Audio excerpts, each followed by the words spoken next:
Alright, y'all. So today I'm going to be talking about. I'm trying to set. Oh my gosh. Hold on, y'all. I'm trying to set my phone up right. It's not working. Okay, I think I got it.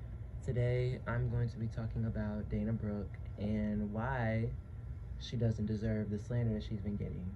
Now, I'm gonna let y'all know right now, I did not watch the match because just been kind of on and off watching.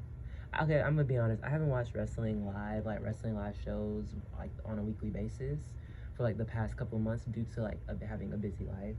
But I've seen clips and opinions and my friends and mutuals and associates telling me how stuff goes down. So I have vast knowledge on what happened, but I may leave out some parts because I either forgot or I just didn't know what happened. So bear with me, and if you know something that I didn't say, just address it in the comments so we can prove a point.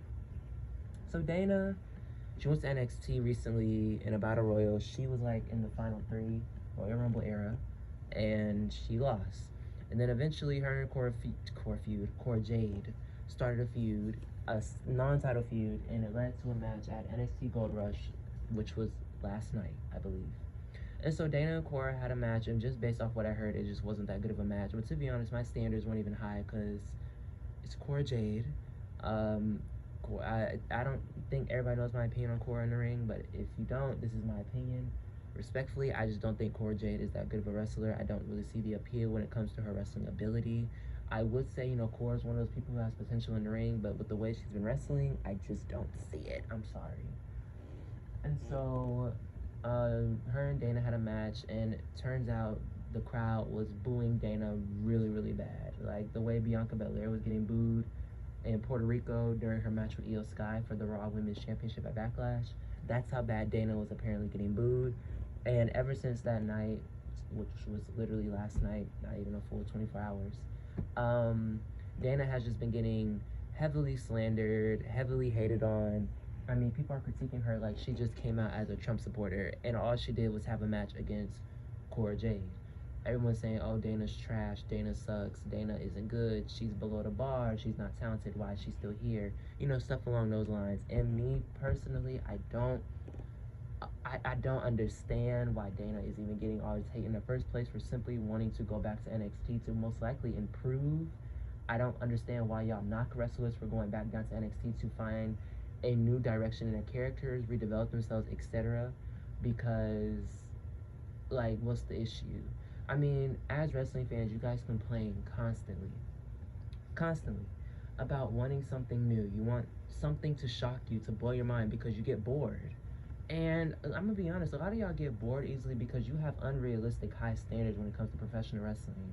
Y'all act like, oh, I can't stand them because of A, B, C, X, Y, and Z. And the whole time, you just want to be different and edgy. And it's like, you don't need to do that to try to look cool because you look stupid. You can't say, oh, I can't stand Charlotte Flair because she's over pushed. And then you stand Soraya. You can't say, I can't stand um, you know, Sasha Banks because she's not good on the mic, and then you stand Liv Morgan. Like that's like you guys try to not no one specifically. I'm just saying like wrestling fans in general try to, and it's not all, but wrestling fans in general, the toxic ones at least, they try to be like edgy and cool, and by trying to have you know controversial takes that aren't even controversial. They're just stupid. And this Dana hate is an example. Y'all have been hating on Dana since she came back down to NXT. And it's always the first question that's on everyone's mind. Why is she even here? Why she come back down here? Don't nobody want her down here and all that stuff. And it's just like, well, y'all complain when she's on the main roster, calling her a jobber, saying she's a waste of space and that she needs to be released. And when they have future endeavors and the yearly releases, that Dana should be the first one on that paper signed, bold print saying you are gone. She should be the first one to receive that phone call. That's what y'all said.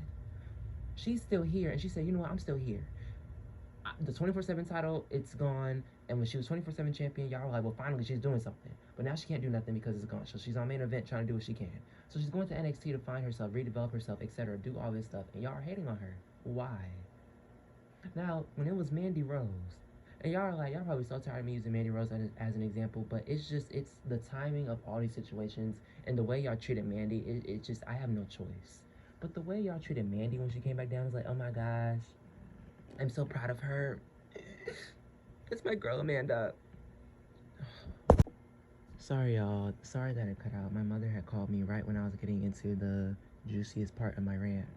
But when Mandy was saying that she wanted to go back down to NXT and she went back down, she was getting all this praise and she hadn't even stepped foot in the ring yet. Dana, she's in NXT and now she's just. And the thing is, like, she's getting hate and being called a quote unquote mediocre mess. But what is Core Jade, guys? Come on now, like, let's be serious. Like, be so serious. It makes no sense. Anyway, Dana doesn't deserve this slander. I feel like Dana's hate during this particular time period is very forced because a lot of y'all are hating on. My friend Ellen said this, but y'all hate on good people in wrestlers, and then you draw the line at defending problematic people like Raquel or Rhea. And it's just like that makes no sense. But okay, cool. Anyway, Dana, if she does happen to see this video ever, well, she probably won't. Just know I support Dana during this, time period. I'm proud of her for going back down to NXT. I feel like this will be really good for her in her career. And yeah, that's really all I have to say. So, like, comment, share, subscribe, and give your opinion on the whole Dana Brooke situation. And I will see y'all in the next video. Thank y'all.